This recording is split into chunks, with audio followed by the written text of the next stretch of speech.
Hi everyone, welcome to English for You. I'm Kat. And I'm Reese. And today we are giving you a literature article, an article on a book which is actually a very beautiful book, but very, very sad. Yes. Incredibly sad. Yeah, some of the best stories are sad stories. Yeah. It's a meaningful story. It's a meaningful story, and it's a really important story as well. So we're going to be taking this maybe more seriously than some of our other videos. Yeah, we'll try and lighten it up a little bit because I don't want to cry. Yeah. But we'll have to talk about, because it's actually based on real history. It is, yeah. But we're not going to tell you what it's about yet. You're going to have to figure it out through the next 3 days. Yes. So we're going to see if you can figure out what we're talking about. We're also going to figure this out. So let's go ahead and look at the article and learn about our story. Reading. Sister Heart. The hot sun was bright as the policeman hurried me along the road. We were traveling through an empty place. No trees, no big house, no mom.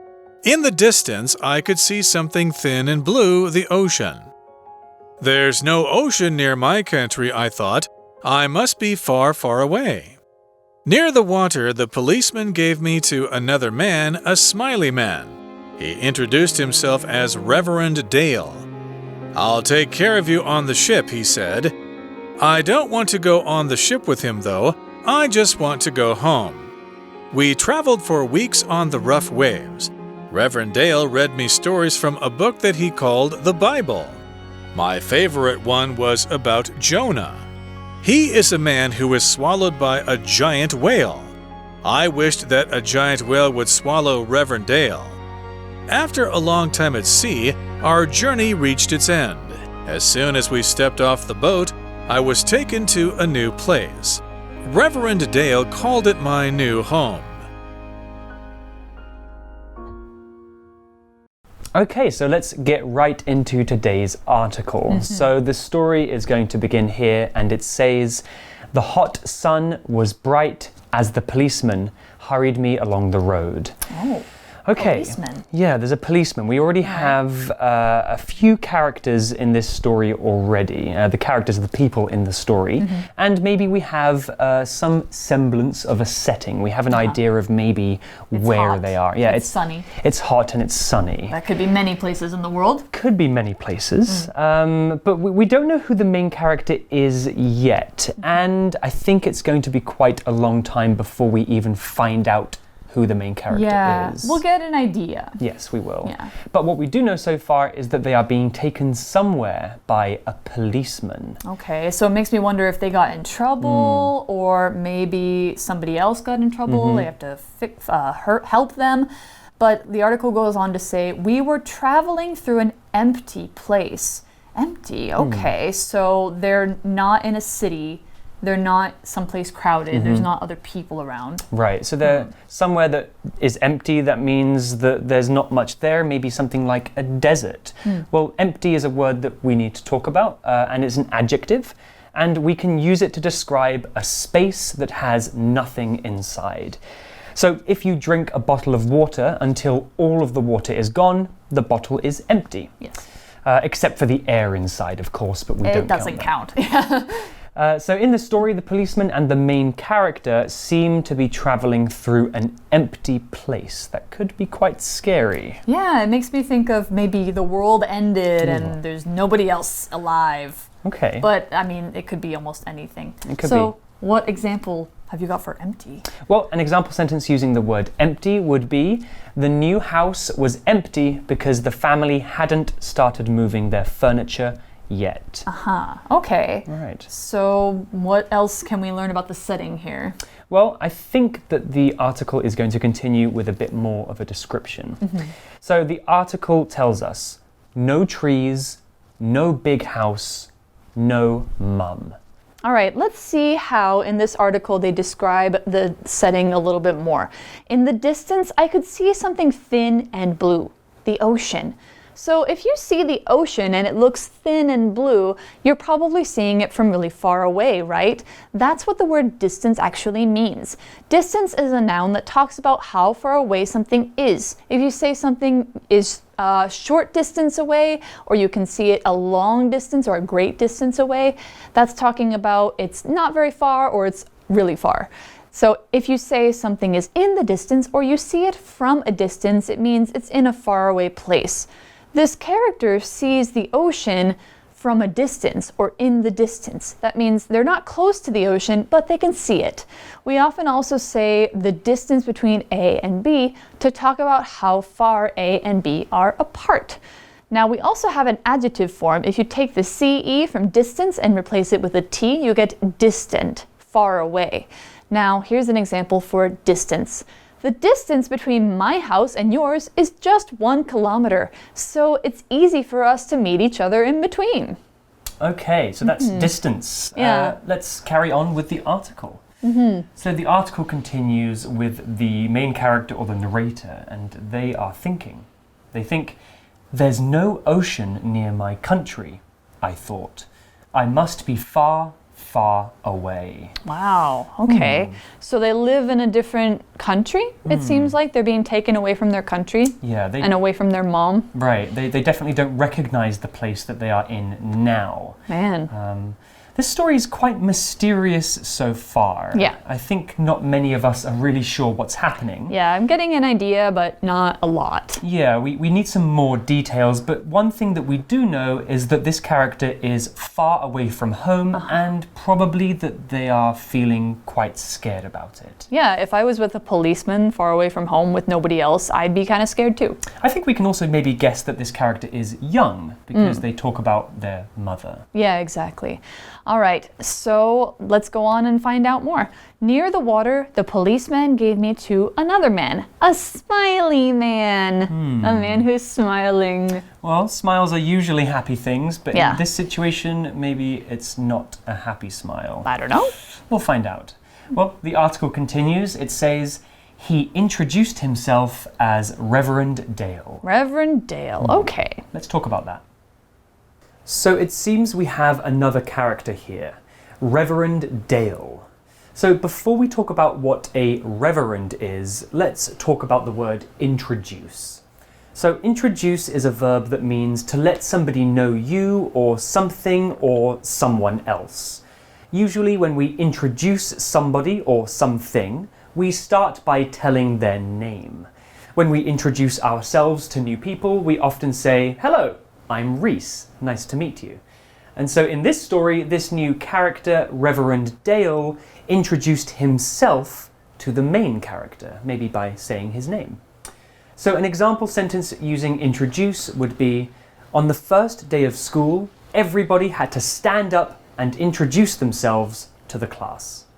So who is Reverend Dale? That's a good question. Yeah, well, Reverend isn't his first name.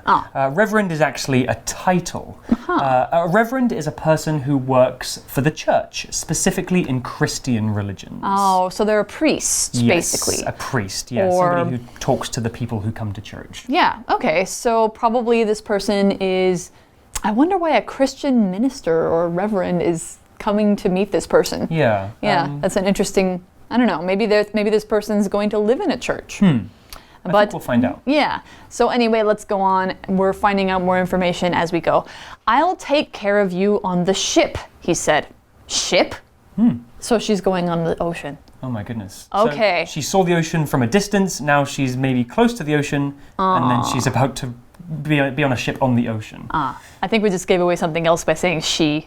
Oops. Yeah, it's a girl. Now you know. Anyway, so we are, we're learning that this person is going on the ocean with Reverend Dale, and he's going to take care of her. So take care of here means to make sure somebody's clean, they have some food, they have clothes, and they're safe. All their needs are being taken care of, are being met. So you're getting everything they need because you're taking care of them. So like adults have to take care of children. Humans have to take care of animals. Like I take care of my 2 cats. You have cats too, right? I do. I take care of them very well. Yes, we both take care of our animals. Yeah, and friends take care of each other too. Yeah. Well, the article will continue here and it says, I don't want to go on the ship with him, though.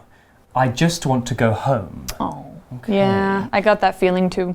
So there's something interesting here that I've found from reading, and that's that the main character hasn't actually said anything yet. Yeah. All of these they're all thoughts. They're all thoughts in the mind of the character. So maybe there's a reason why this character isn't speaking.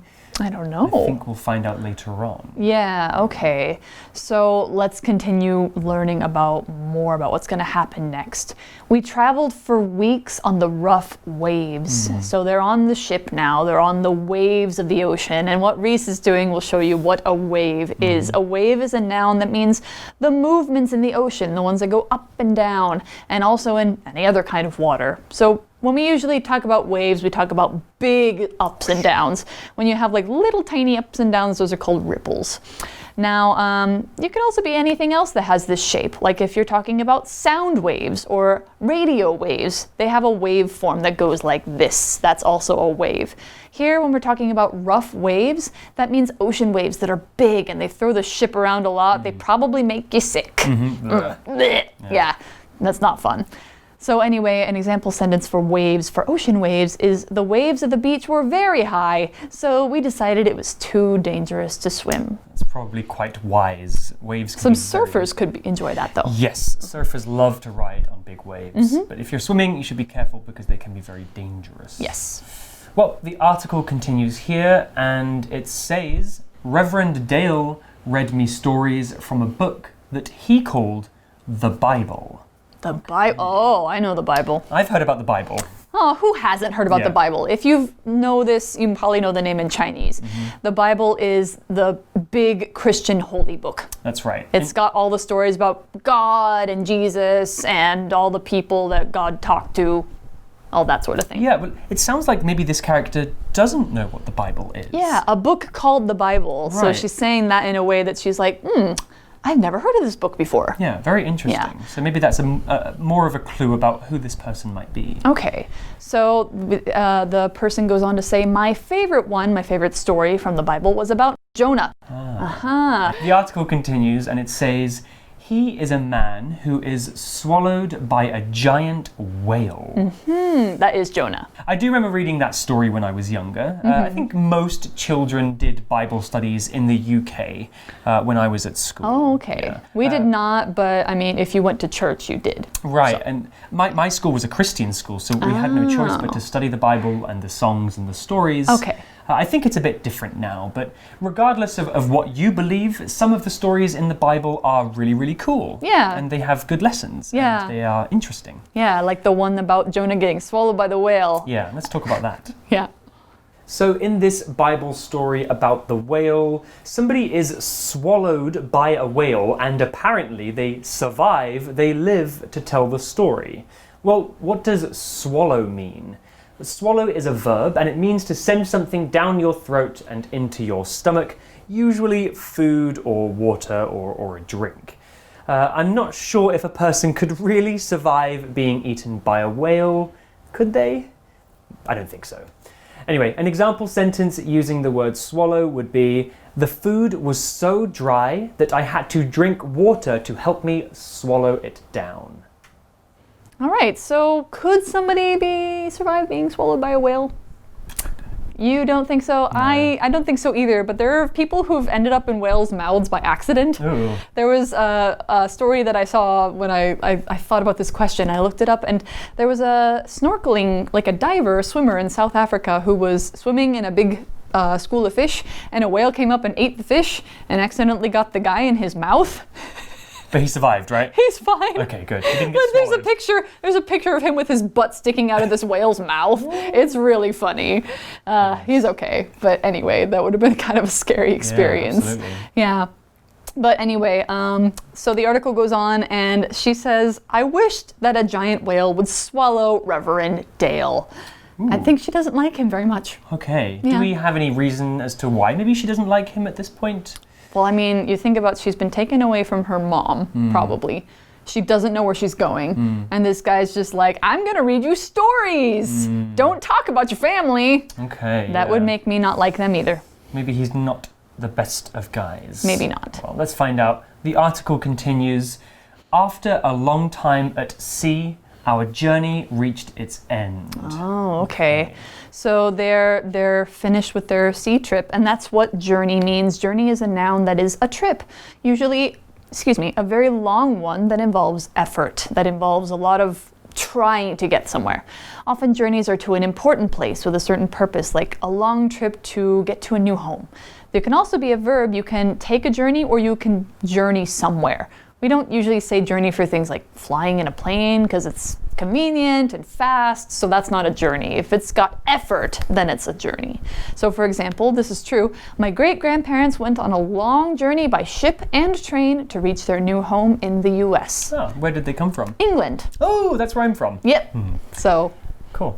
Well, let's carry on with the article. It says, as soon as we stepped off the boat, I was taken to a new place. Okay. As soon as they stepped off the boat, they were taken to a new place. We can use the phrase as soon as to talk about something that happens immediately or right after something else has happened. So in this case, immediately after the main character steps off the boat, they are quickly taken to another place. Right, and then we have this verb step off. This is actually going to be our grammar point for the day, and so we're going to take a look at that right now. All right, as I said, step off is our grammar point, and it's actually a phrasal verb. This is a special kind of verb. We call it phrasal because it's not just one word. It's not just step, it's a phrase, step off. If you take off away, the meaning does change. It just means to walk. But usually when you have a phrasal verb, you see a verb and a preposition. So step is the verb, off is the preposition. Fill out might be another one. Throw away, give back. Those are all phrasal verbs. However, sometimes the preposition acts like an adverb. If a phrasal verb has a direct object, you can usually separate it. That's when it's an adverb.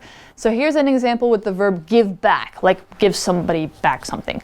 Please give back my pencil. Or you can say, please give my pencil back. So give back my pencil or give my pencil back. You can separate it.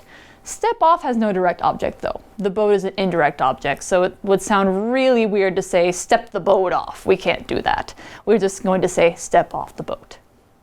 All right, so they're stepping off the boat. Stepping off the boat.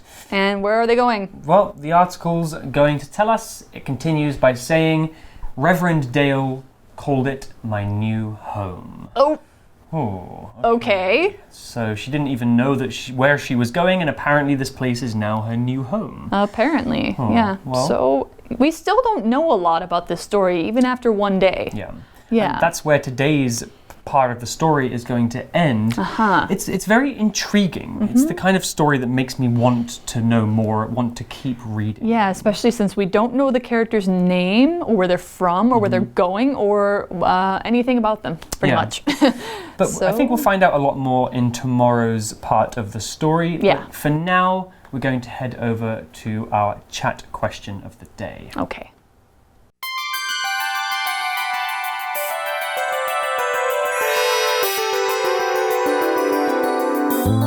For You Chat.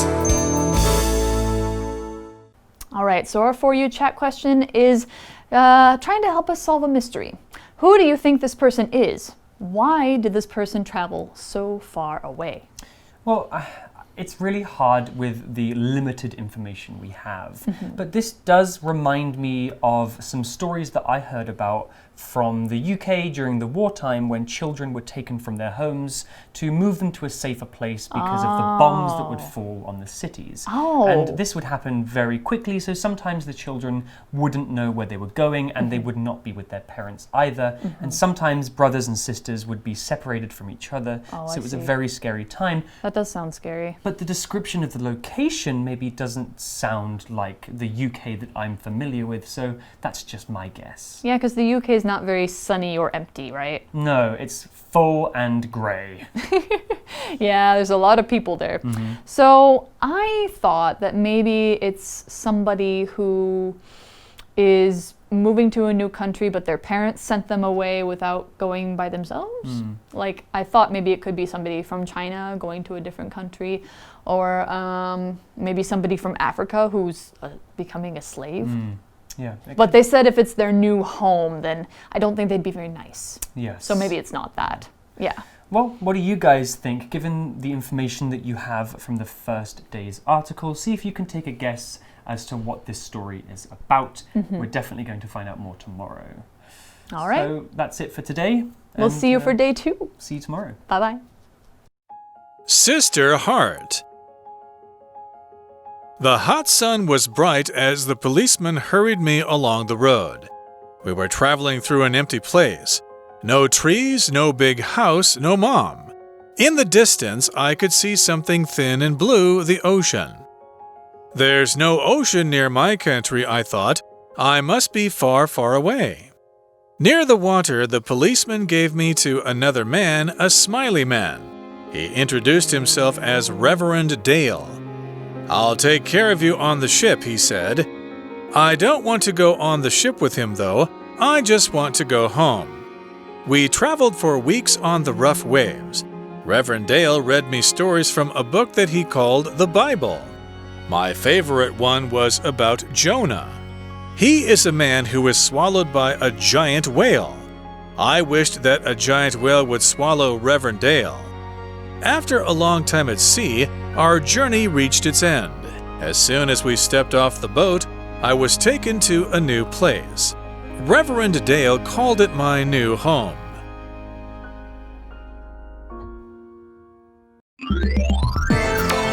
Vocabulary Review. Empty. Somebody ate all the cookies, and now the cookie box is empty. Distance.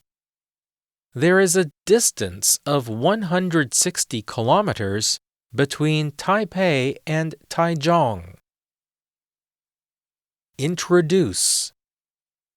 Raymond brought his girlfriend home and introduced her to his parents. Wave. The waves at the beach are huge today, so it's not safe to go swimming. Swallow. Thomas put the medicine in his mouth and swallowed it with a drink of water. Journey. The journey to Grandma's house will take a long time, so go to the bathroom before we leave. 字汇小补帖 Reverend.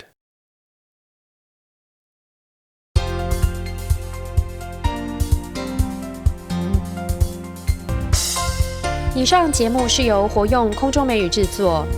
活用空中美语杂志，请洽询全国各大书店。